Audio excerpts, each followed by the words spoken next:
여러분 안녕하십니까? 이해하기 쉽게 법률 상식을 전해드리는 tek수의 투시경 이택수입니다. 오늘은 층간소음 현명한 해결책은 이라는 주제로 말씀 올리겠습니다. 우선 구독, 좋아요 부탁드립니다. 우리의 주거 환경이 단독주택보다도 아파트, 빌라 등 공동주택화되면서 벽 하나, 천정 하나를 사이에 두고 살다 보니까 때로는 소음 때문에 이웃 사촌이 아니라 이웃 원수가 되고 급기야 살인죄까지 범하는 비극이 발생하고 있습니다. 오늘은 층간소음에 대한 법률적 해결 방법을 알아보고 궁극적인 현명한 해결책은 무엇인지에 대하여 보겠습니다. 첫째, 층간소음으로 법적인 대책을 강구하려고 하는 상황이면 이미 층간소음으로 장기간 참고 참다가 인내의 한계에 도달한 상황일 가능성이 높습니다. 이런 상황에서는 기존에 쌓인 감정이 있기 때문에 가급적 직접 찾아가서 고통을 호소하는 방법은 실패할 가능성이 높습니다.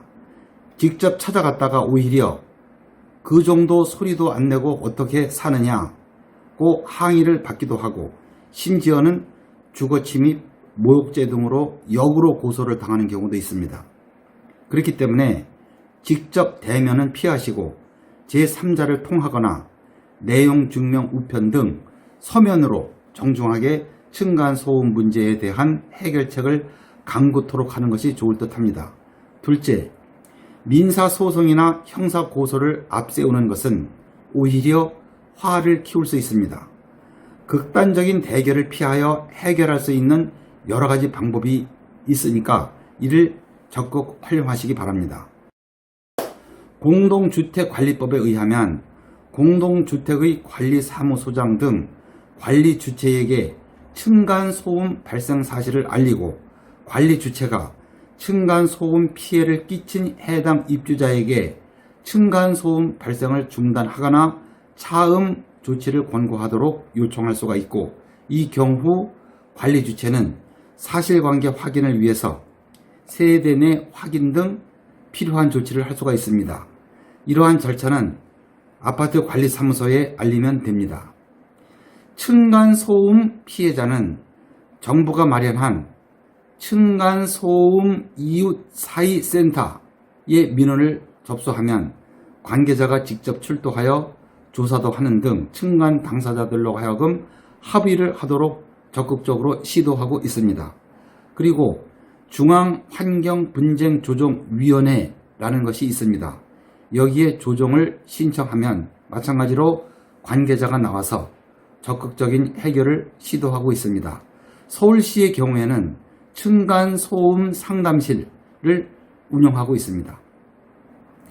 이러한 여러 가지 절차에 따라 원만하게 해결되는 경우도 많다고 합니다.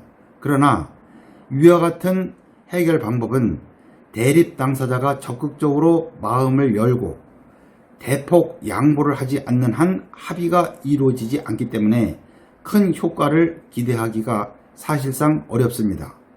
셋째, 법률적인 해결 방법에 관하여 보겠습니다. 우선 형사 고소를 할 수 있습니다. 층간소음은 경범죄 처벌법으로 처벌할 수가 있는데 설령 인정된다고 하더라도 10만원 이하의 벌금형에 해당하기 때문에 실효를 거두기는커녕 오히려 감정만 악화시키는 경우가 많습니다. 다음으로 민사소송을 제기할 수가 있습니다. 층간소음 피해자는 가해자를 상대로 가처분 신청을 해서 층간소음을 발생시키지 말아라. 만약 이를 어기면 1회 어길 때마다 금전 얼마를 지급한다는 내용의 가처분 결정을 받은 후에 이를 어길 때마다 법원이 정한 금액의 배상을 받을 수가 있고, 한편 민사소송을 제기하여 층간소음으로 인하여 받은 정신적 고통에 따른 위자료를 청구할 수 있습니다. 그런데 민사소송을 제기하였을 경우에는 피해자가 입은 소음의 존재 및 정도에 관하여 법원이 인정할 수 있는 증거를 확보해야 하는데 이게 말처럼 쉽지가 않고 설령 또 인정된다고 하더라도 배상액이 극히 소액이어서 변호사 비용에도 못 미치는 경우가 허다합니다. 그리고 소송이 까다로워서 당사자가 직접 소송을 하기가 어렵습니다.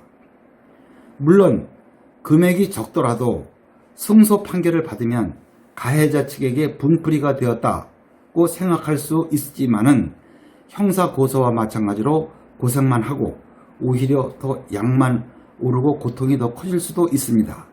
그렇다면 근본적인 해결책은 무엇이냐? 층간소음의 가해자는 매우 다양한 형태입니다.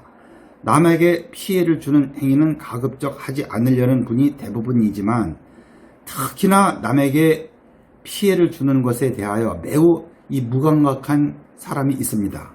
이러한 분들이 문제입니다.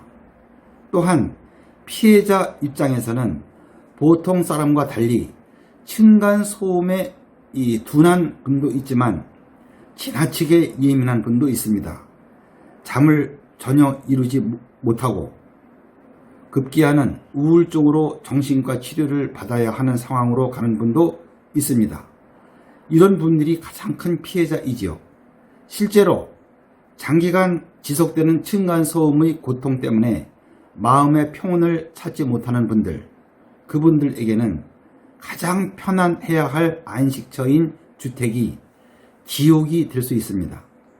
실제로 장기간의 층간소음으로 고통을 느끼는 분들이 그러한 환경에서 공무원 시험 준비를 하다가는 대부분 실패할 수밖에 없고 여성의 경우 낙태를 하는 경우도 있습니다. 무엇보다도 정신과 치료를 받아야 할 정도로 건강이 망가지는 것이 문제입니다. 건강을 잃으면 모든 것을 잃습니다. 자신이 스스로 층간소음이 예민하게 받아들여지는 편이라고 생각되시는 분들, 여러분이 예민하다는 것이 절대로 잘못이 아닙니다. 사람은 누구나 다양한 특징이 있고 그러한 특징은 존중되어야 합니다. 그곳에 계속 산다는 것은 자신을 나락으로 추락시키는 결과만 초래합니다.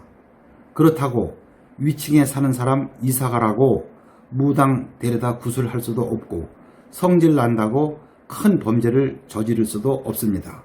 세상에는 법으로 해결되지 않는 것이 많습니다. 층간소음은 현행법상으로는 만족할 만한 법적인 해결책이 없습니다. 우선은 해결책을 강구해 보기는 하시되 별 효용이 없다는 생각이 드시거들랑 운명으로 받아들이고 자신을 보호하기 위해서 층간소음이 없는 곳으로 이사를 가십시오. 그 엄청난 고통을 참고 사는 것은 절대로 옳은 선택이 아닙니다.